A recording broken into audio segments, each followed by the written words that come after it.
Regardez les poussées présente cette semaine les cafés pour papillons. Bien entendu, c'est pour vous permettre d'observer facilement les papillons. Les cafés pour papillons sont des fruits délicieux sur lesquels les papillons aiment se poser, où ils se sentent bien lorsqu'ils enroulent leur spiritrompe et qu'ils ne se soucient plus de rien ni de personne, ce qui permet de les observer tranquillement. Faire un café pour papillons n'est pas très difficile. J'ai ici un petit pot de yaourt que nous transformons en fleurs et dedans, nous mettons une orange et un kiwi ou, autre possibilité, une petite éponge. Nous recouvrons d'eau sucrée, ce que les papillons aiment beaucoup. Et si on a le temps de bricoler, on peut aussi faire un buffet pour papillons, un petit bocal rempli d'eau sucrée. On perce un petit trou dans le couvercle, on y met une éponge qui aspire l'eau sucrée en continu.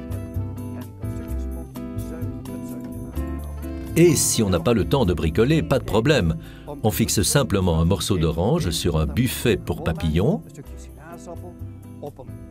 Un kiwi convient aussi, mais il est plus difficile à percer. Et on termine avec un autre morceau d'orange. Voilà, vous pouvez placer cela dans votre jardin d'1 mètre carré. Il n'y a plus qu'à attendre les papillons.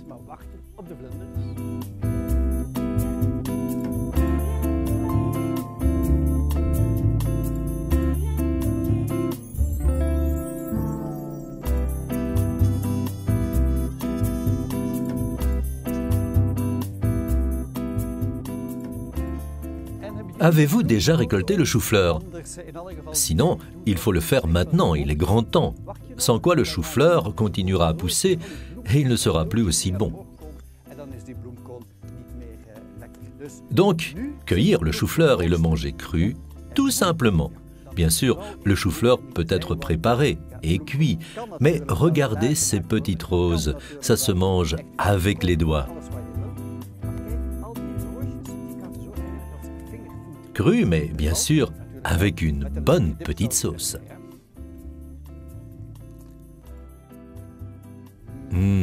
Excellent. À la fin de l'année scolaire, en prévision de la suivante, nous allons faire d'autres plantations. Fenouil, céleri, poireaux et tomates. Des plantes dont nous ferons l'année prochaine des pizzas et aussi des légumes.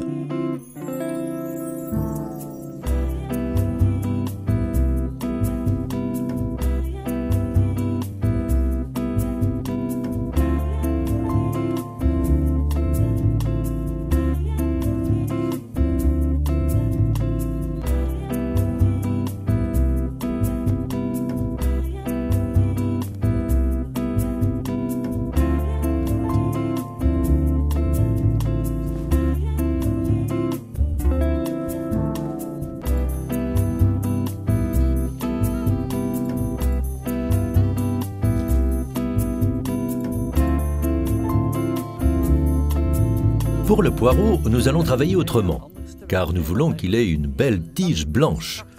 Donc, à l'aide d'un manche de brosse, nous allons creuser des trous d'environ 10 à 15 cm de profondeur.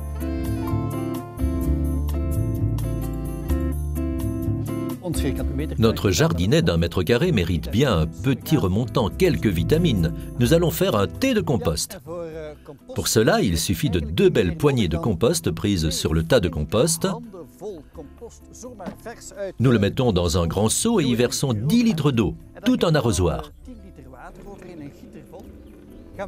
Nous mélangeons et si finalement nous laissons fermenter pendant 24 à 48 heures, tous les micro-organismes vont s'y installer, les bonnes bestioles, et s'y développer.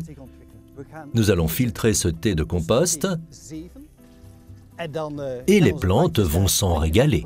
Tandis que je fais cela, nous nous reverrons dans la semaine du 22 juin pour le dernier document vidéo de cette saison de Regarder les poussées.